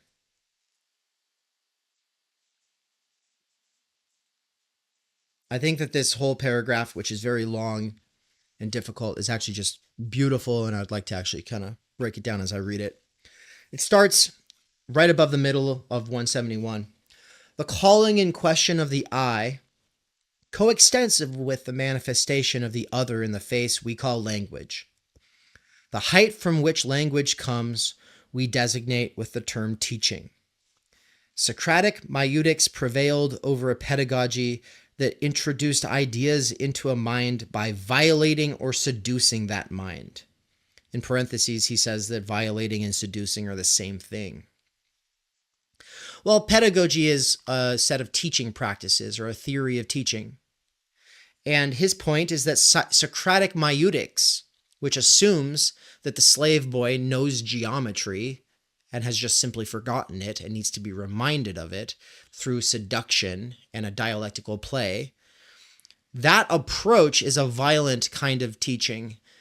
And so this is a sort of critique of the way that pedagogy goes thanks to Paulo Freire, right? And I think it was probably lecture 1 or 2 where I talked about Paulo Freire and the pedagogy of the oppressed and how I wanted to do a lightning talk, for the teachers, like a 5-minute, like why this pedagogy of the oppressed approach misses this dimension of height and the actual responsibility of a teacher to teach, like your student doesn't actually know, like it doesn't actually come from inside of them.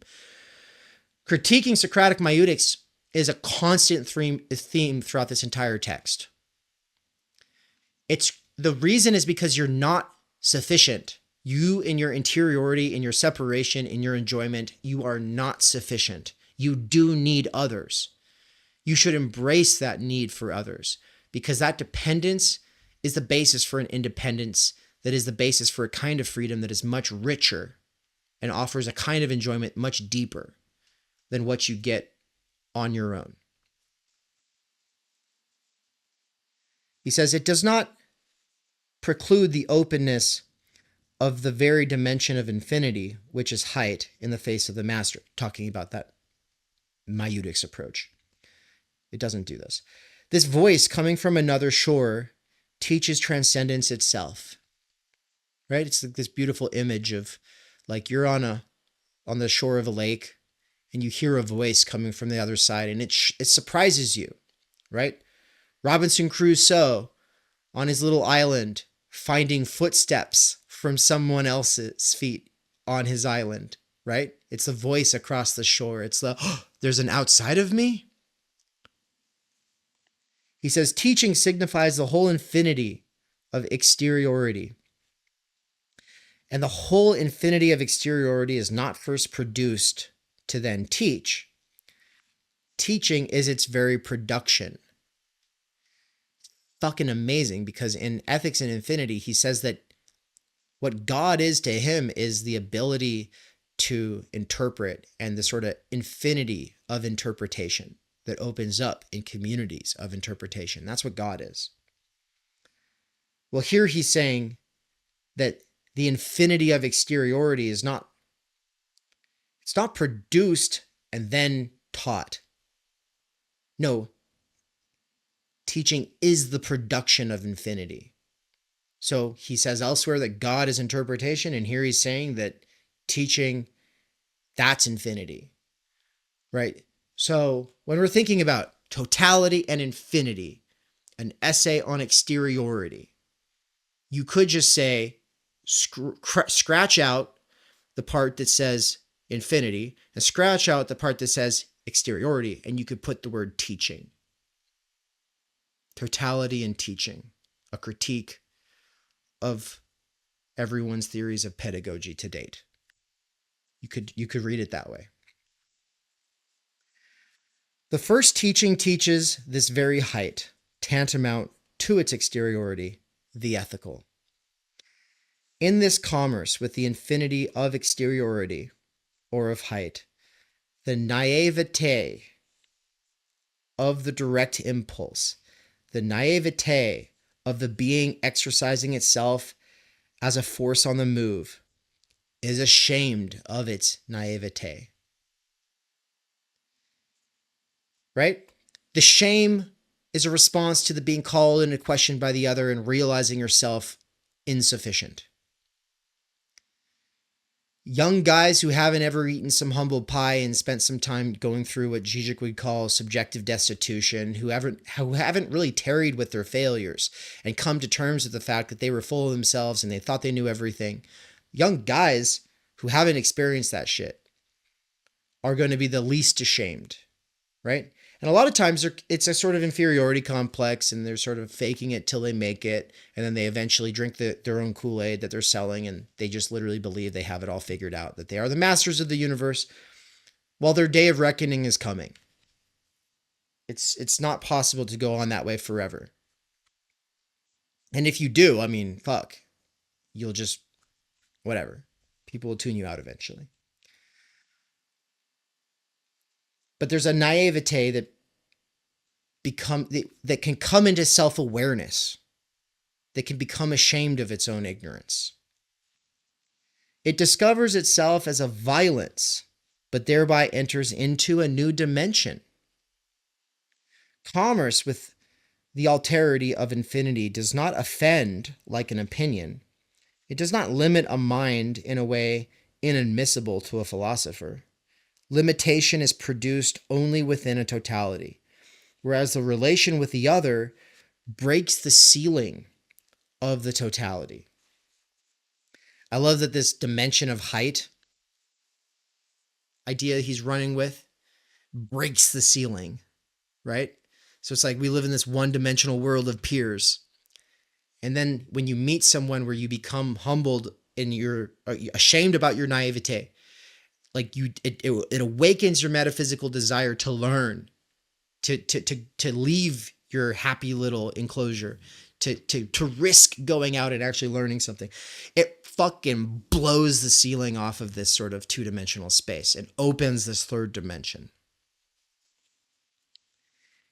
He says it is fundamentally pacific. I don't know what that means. Like the Pacific Ocean? I don't really know. Let me know in the chat if you think you know what he means by it is fundamentally Pacific. The other is not opposed to me as a freedom other than, but similar to my own, and consequently hostile to my own. You know, that would be like the sort of Hobbesian war of all against all. He says the other is not another freedom as arbitrary as my own, in which case it would traverse the infinity that separates me from him and enter under the same concept.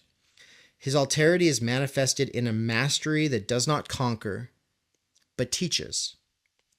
Teaching is not a species of a genus called domination, a hegemony at work within a totality, but is the presence of infinity breaking the closed circle of totality.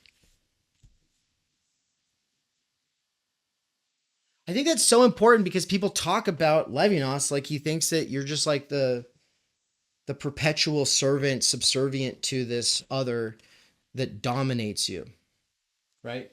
Up here on the whiteboard, I'm talking about domination, right? And I'm talking about, well, there's a different kind of relationship that's neither exploitation nor nurture.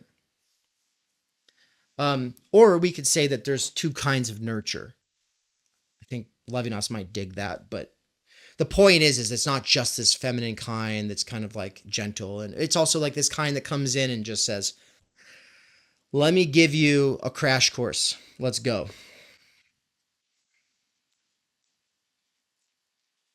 Teaching is not a species of genus called domination, a hegemony at work within a totality, but is the presence of infinity breaking the closed circle of totality.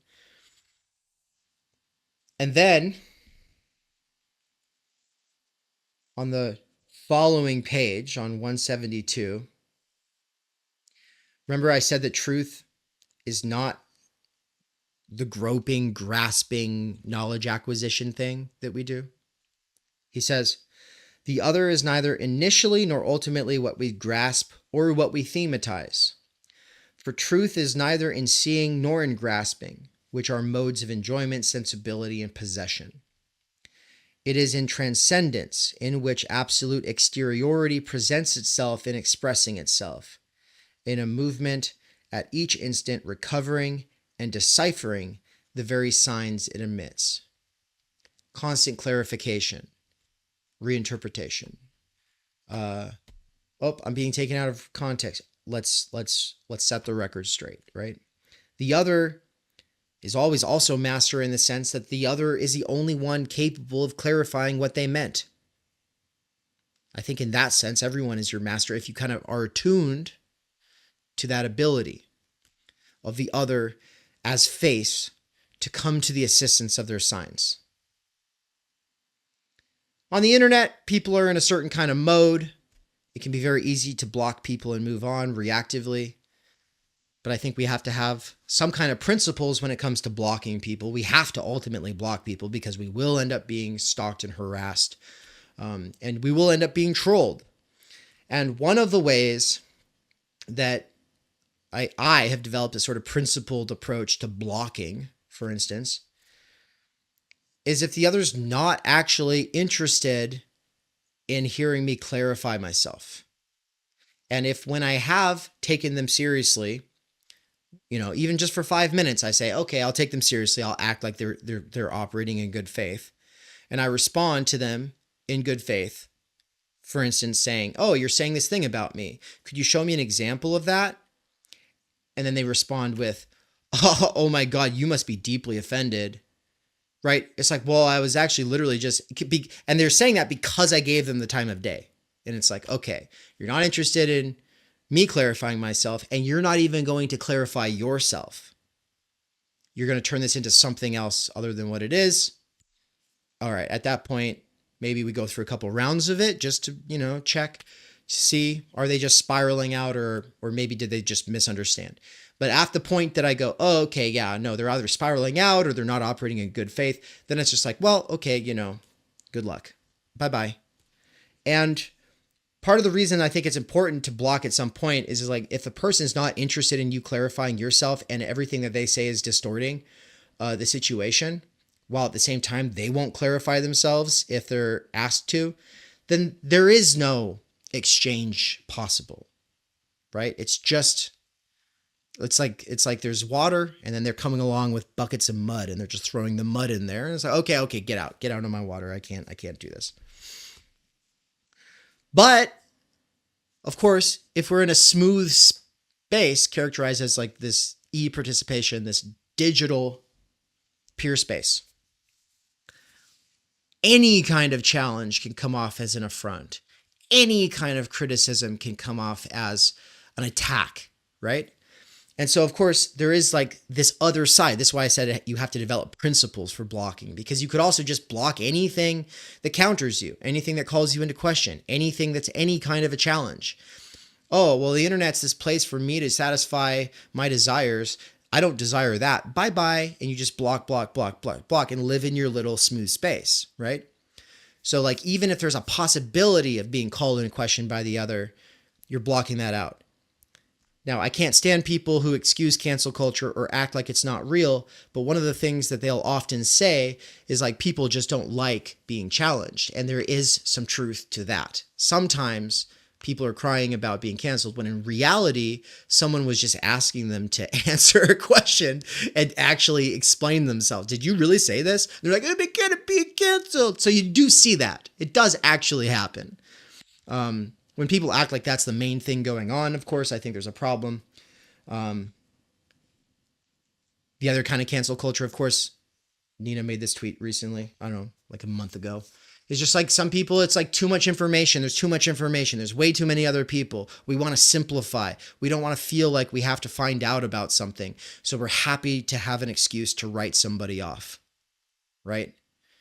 Like, I didn't even care about J.K. Rowling or Dave Chappelle in the first place. Now I really don't have to care about them. I can completely just write them off, and I can always just go, well, didn't they say something terrible one time? Now I don't have to think about them ever again. That's also one of the sort of things that is functioning, is in a desire for a smooth space of enjoyment, we desire some kind of simplicity, right? These are the two sides in a sort of sense.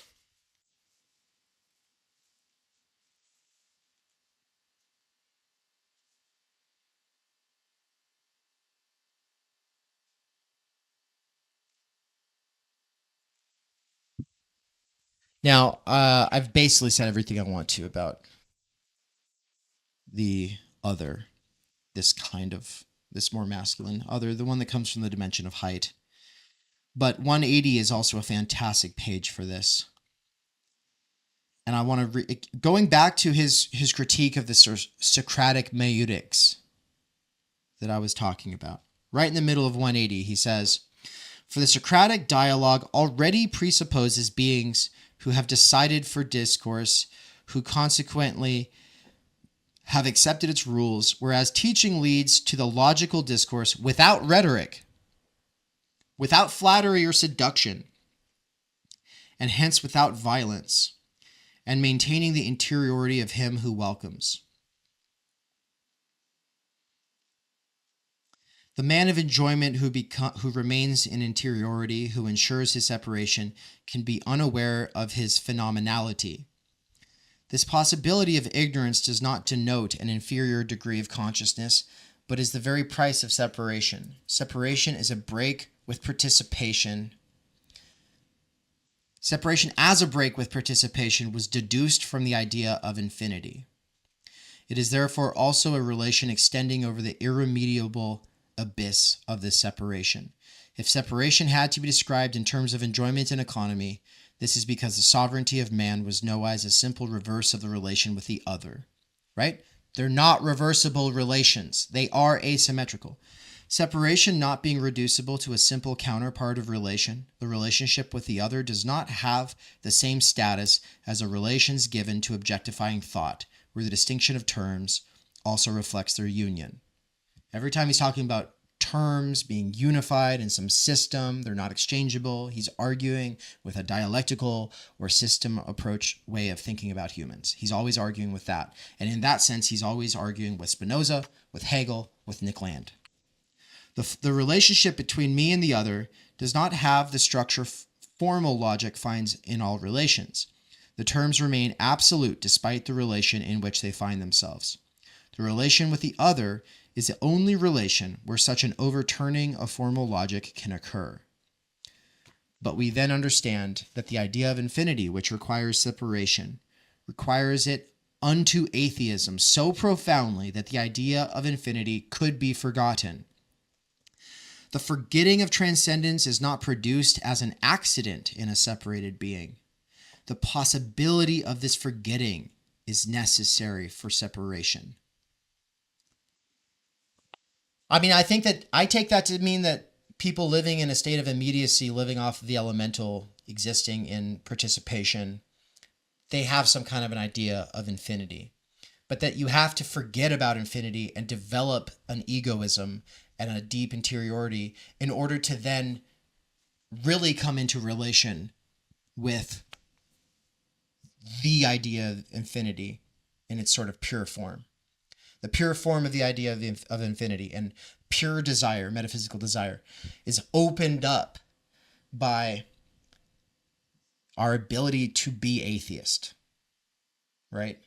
Which, once again, when he uses that word, it's the naivete of the person who thinks that they're completely self-sufficient. That's not an accident. He's saying it's part of being in a civilization. So if there's something that you like from primitive communism that you want to see in the future, it probably shouldn't negate or underestimate our fundamental ability to be atheist. You shouldn't see that as an accident or as something that needs to be corrected. It's actually a part of our development. It's something that we have to go through, right? Using Covey. It was Stephen Covey from 7 Habits for Highly Effective People. Remember, we talked about this at the beginning of the year in CDT. There is dependence, then independence, and then the possibility for interdependence. And the point is like, yeah, dependence on mommy and daddy, and then independence, oh, I'm self-sufficient. But only once you've come to terms with that or sort of achieve that in a sort of sense, only then are you able to enter into an interdependent working relationship with others, right? Well, I think that there is some of that here, right? That independent self is this atheist ego that he's talking about. And it's not the bad guy, and it's not a shadow, he says. On some other page, he says it's not a shadow of something real. No, it's something as real as it gets.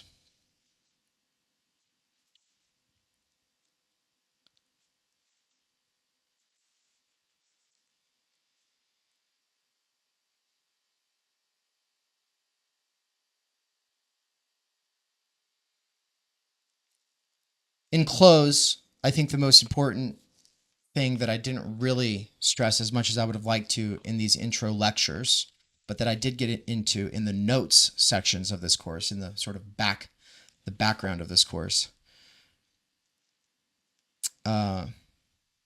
His critique of pessimism and energy itself. I like how Will said last week that there's something about time, the relation with time and the other. Well, time opens up because of the dwelling. A new kind of time opens up, but also a new kind of energy becomes possible. So there is something very useful for me here in terms of time energy theory, hopefully useful for everybody to think about. But that's something that I aim to develop elsewhere and later. Just pay attention to the words postponement and withdrawal, because it is the dwelling that makes it possible for us to postpone the satisfaction of desires, also to be able to withdraw from participation, but also to be able to separate ourselves from possessions by gifting to others. So like all of these forms of postponement and deferral and withdrawal, all of those kind of become conditions of like this new kind of time that opens up. It's a kind of time that can take its time, which would be to say, in a sort of sense, like the time of maturity. You're giving things time and you're planning ahead and you're thinking more strategically. That opens up because of the dwelling, right? And that relates to Skole, which I think pages 154 and 165 get into. But I'm not going to bother reading from them right now. Go look it up yourself. Pay attention as you read this week, as you finish out section 2. The last thing is that pessimism, he says, is often based in this idea that I did not choose this existence and life is suffering. Now, what he wants to say is that the sadness of the realization that life is suffering and the pain that comes from that has a basis in the fact that we know that life is capable of a kind of enjoyment that we like, right? And Schopenhauer will say that that enjoyment is just a relief from pain, right? Life is suffering. Pleasure is just relief from suffering. That's a reduction, and it's a kind of reduction. Levinas is going to say no. Enjoyment, right? Enjoyment is the reason that we rue suffering. The reason we hate existence in some cases is because we love existence in the first place. Existence has taken a turn, and now we are disappointed because we had higher expectations for existence, because ultimately we love existence. Stoics, Buddhists, Schopenhauer, and the rest of the philosophers of existence who come off like negative Nancys, all of them are ultimately loving existence. And that's why life being suffering is something that they can't stop thinking about. It's because they do love existence and they don't like the fact that there is suffering. So they're trying to master that suffering by coming to terms with that suffering by just saying that life is suffering, right? Oh, we can come to terms with that via the Four Noble Truths, right? That would be the Buddhist way, or the way of the Stoic would be to realize there are things you can control and things you can't control, right? Which is also very similar to Buddhism. But Levinas is going to say, like, all of that is rooted in the fact that you love life, and life would not be just if you had chosen it, right? It wouldn't be any more just if you had chosen it. Ultimately, though, your ability to perceive suffering is based in the fact that you are the kind of being who enjoys sensation, primarily. And suicide, first of all, it doesn't work. And second of all, because it doesn't end existence, existence keeps on going. Also, you don't know that it ends your own existence. You don't know that either. But more important than the idea that we are the kind of being who can take our own lives is the fact that we wouldn't be the kinds of beings who can take our own lives if we couldn't sacrifice for the other. It is that we are the kind of being who can sacrifice for the other that makes it so that we're the beings capable of taking our own lives in the first place. Which would be to say that suicide in this sort of like, remorseful, oh, life sucks, I'm gonna exit. That is a species of a genus of sacrifice. It's just one that is self-obsessed as opposed to doing it for the other. And, Durkheim, in his work on suicide, is always going to kind of bring it back to there's different kinds. And one kind is because you've lost honor, or it's for the honor of the society. It's for the honor of the other. It's for the good of the other. Of course, we could also take it to the extreme, and it would mean you're coming to the defense of the other. So you put yourself in a risky situation, and someone could say, oh, well, you basically killed yourself because you went out on that limb to risk your life for that other. And it's like, well, if you're going to see it that way, sure. But the point is that the ability to even understand anything as suicide, much less to actually take one's own life, that is based in the fact that we can live for the other.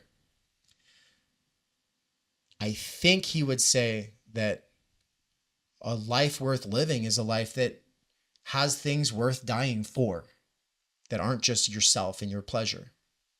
That pleasure and pain are not the crux of the issue. The issue is have you found something to exist for? Have you found something that's worth dying for? Because as he says on, I think, page 34, which is the second page of chapter 1, he says, top of page 35, to die for the invisible, this is metaphysics. Thank you.